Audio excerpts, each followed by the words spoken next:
Angle of elevation of top of the temple from a point on the hill of the slope 1 by root 3 is 45 degree if the point is at a distance along the hill। ठीक है भाई, जो बोल रहा है वो बना दीजिए।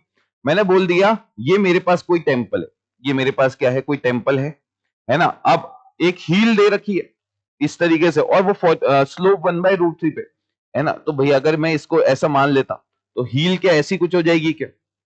समझ रहे हैं मेरी बात, है ना। और सोचिए 1 by root 3 अगर उसका स्लोप है तो क्या ये एंगल 30 डिग्री हो जाएगा क्या? अब यहां से इसी के अलोंग 100 मीटर दूर ये एक पॉइंट है, ये पॉइंट मैंने बोल दिया P है। इससे जब इसके टॉप को देखा जाता है, इससे जब टॉप को देखा जाता है तो एंगल कितना बन जाता है भाई? इसका जो एंगल है एलिवेशन का ये 45 डिग्री बन जाता है। कितना बन जाता है? 45। ठीक है भाई, ये 45 बना दिए। एक काम कीजिए, इसको इससे मिला दीजिए, है ना, ऐसा कुछ बोल दिए। अब देखते जाना भाई, इसने बोला है हाइट बतानी है टेम्पल की। ठीक है, इस वाली लेंथ को मैं x बोल देता हूं और इस वाली लेंथ को मैंने कितना बोल दिया? y। अच्छा, ये वाली लेंथ है ना भाई, इसको o बोल देते हैं। ये a हो गया, ये b हो गया और ये पॉइंट p हो गया। ये OP लेंथ क्या 100 दे रखी है क्या? OP लेंथ कितनी दे रखी है? 100। ठीक है, देखते जाना। अगर ये लेंथ y है तो ये वाली लेंथ भी कितनी होगी? y।